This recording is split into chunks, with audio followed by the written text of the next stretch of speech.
Good morning. अभी बजे हैं सुबह के 6। अभी अंधेरा ही है क्योंकि सर्दी बहुत पड़ रही है, बहुत ठंड थी आज।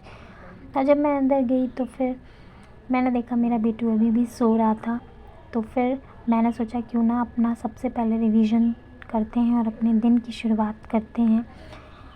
होता क्या है कि जब आपके साथ बेबी है तो जब वो सोता है तब आपके पास समय होता है, क्योंकि जब वो जग जाता है तो आपको अपना समय उसको देना पड़ता है। तो सबसे पहले मैंने अपना फार्माकोलॉजी के जो नोट्स बना रखे हैं वो मैंने रिवाइज़ करना स्टार्ट किए। मॉर्निंग का समय सबसे अच्छा होता है किसी भी चीज़ को याद करने के लिए, उसको रिवाइज़ करने के लिए। और मैंने अपना पहला सब्जेक्ट स्टार्ट किया है फार्माकोलॉजी। इस सब्जेक्ट को मैंने डिसाइड किया है कि मैक्सिमम 5 डेज़ में मैं ये सब्जेक्ट ख़त्म कर दूँगी। देखिए, फार्माकोलॉजी सब्जेक्ट में 13 यूनिट्स हैं, यानी कि लगभग एक दिन में हमको कम से कम 3 यूनिट्स करनी है। देखिए, कुछ यूनिट्स छोटी भी होती हैं और कुछ यूनिट्स बड़ी भी होती हैं, तो इसलिए ऐसा भी हो सकता है कि कुछ यूनिट्स में ज़्यादा टाइम लग जाए और कुछ यूनिट्स जल्दी कवर अप हो जाए। लेकिन मैंने ये डिसाइड किया है कि 3 घंटा एक दिन मैं दूंगी और 3 आवर्स पर डे के अकॉर्डिंग मैं अपना सब्जेक्ट कंप्लीट करने की कोशिश करूँगी। क्योंकि एक्चुअल में बेबी के हिसाब से मैं टाइम तो नहीं डिसाइड कर सकती कि कितने से कितने बजे पढ़ेंगे, लेकिन हम अपना टाइम निकालेंगे। उसके बाद जो नेक्स्ट 5 डेज़ होगा उसमें मैंने डिसाइड किया है कि फार्मास्यूटिक्स और फार्माकोथेरेपेटिक्स ये दोनों ही इम्पॉर्टेंट सब्जेक्ट हैं हमारे लिए, उसको मैं कंप्लीट करूँगी। फार्मास्यूटिक्स में लगभग 7 यूनिट्स हैं या 7 चैप्टर्स हैं और फार्माकोथेरेपेटिक्स में 2 यूनिट्स हैं, लेकिन जो सेकेंड यूनिट्स है उसके बहुत सारे पार्ट्स हैं। तो मैंने ये वैसे तो देखा कि ये 9 यूनिट्स हैं और कम से कम एक दिन में 2 यूनिट हमें करनी चाहिए, बट मेरा सब्जेक्ट से ज़्यादा टाइम पे फोकस है क्योंकि मेरे पास लिमिटेड टाइम है और उसी लिमिटेड टाइम में मैं जितना पढ़ लूँगी उसी को मैं अच्छे से पढ़ूँगी और रिवाइज़ करूँगी, वो ज़्यादा ज़रूरी है।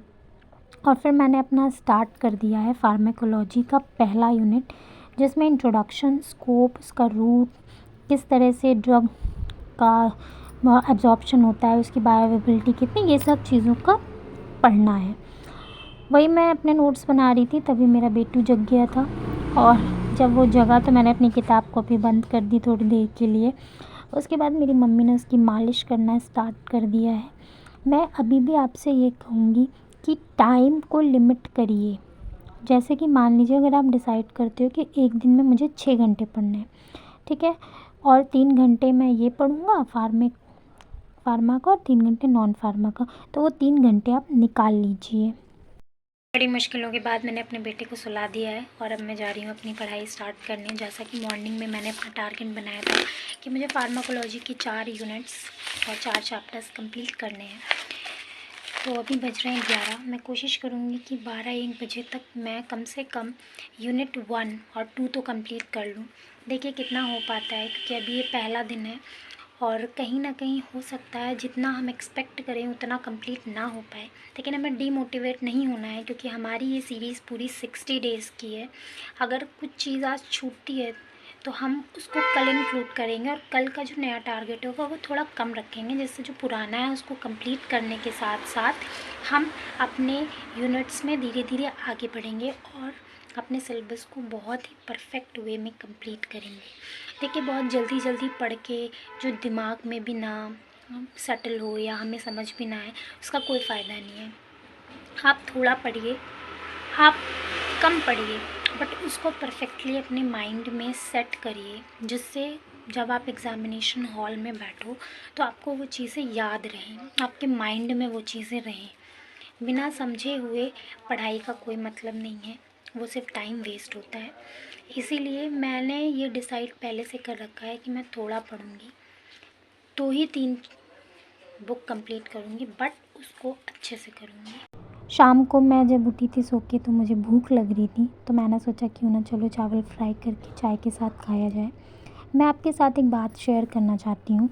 देखिए, जितने भी लोग कॉम्पिटिटिव एग्ज़ाम में बैठते हैं, ऐसा नहीं है कि वो पूरा 100% सिलेबस कंप्लीट करके बैठते हैं, क्योंकि बहुत rarest of the rare case ऐसा होता है कि कोई स्टूडेंट अपना 100% सिलेबस कंप्लीट कर ले। क्योंकि इवन आपने आरआरबी के सिलेबस जो नोटिफिकेशन है उसमें भी देखा होगा कि उन्होंने काफ़ी चीज़ें लिखी हैं, टॉपिक्स लिखे हैं, उसके बाद उसमें एक्सेट्रा लगा दिया है। तो मैंने ये डिसाइड किया है कि नॉन फार्मा के लिए मैं जीके जीएस सबसे पहले 5 डेज़ में 2 आवर्स पर डे के अकॉर्डिंग जितना हो पाएगा उतना कंप्लीट करूँगी। उसके बाद फिर रीज़निंग करूँगी। कोशिश मेरी ये रहेगी कि 10 टॉपिक को मैं कंप्लीट करूँ, 2 टॉपिक एक दिन में कंप्लीट करें और रीज़निंग में भी 2 टॉपिक एक दिन में हम कंप्लीट करें। लेकिन ये 5 डेज़ का है, मतलब ये 10 डेज़ की प्लानिंग है। देखिए प्लानिंग कर दी है और खड़े रह के देखने से अच्छा है एक एक कदम आगे बढ़ते रहिए अपनी सफलता की ओर। और डेफ़िनेटली हो सकता है 10 नहीं 9 ही टॉपिक हों, 8 ही टॉपिक हों, लेकिन कुछ तो होगा। कुछ ना होने से बेहतर है कि हमारा कुछ सिलेबस परफेक्टली कंप्लीट हो। और बहुत जल्दी चीज़ों को करने की कोशिश मत करिएगा, आराम से करिए और ऐसे करिए कि आपको काफ़ी दिन तक याद रहे। चलिए इस ब्लॉग को यहीं एंड करते हैं और नेक्स्ट ब्लॉग में मैं आपके साथ शेयर करने वाली हूँ कि कौन सी बुक से मैं प्रैक्टिस करती हूँ, और वो बुक भी मैं आपको दिखाऊंगी कि उसमें किस तरह से चैप्टर वाइज क्वेश्चंस दिए हुए हैं, क्योंकि बिना प्रैक्टिस के आपकी प्रिपरेशन अधूरी है। जब तक आप क्वेश्चंस की प्रैक्टिस नहीं करेंगे, कितना भी पढ़ लीजिए, कितना भी सिलेबस कंप्लीट कर लीजिए, आपके अंदर कॉन्फिडेंस नहीं आएगा। और उस कॉन्फिडेंस के लिए आपको क्वेश्चंस की प्रैक्टिस करना ज़रूरी है। तो मिलते हैं नेक्स्ट ब्लॉग में। इसी तरह से अपने छोटे छोटे कदम बढ़ाते रहिए अपनी सफलता की ओर, और डेफिनेटली आपको आपकी मंजिल मिलेगी। Bye bye, take care. Please do subscribe my channel for more videos.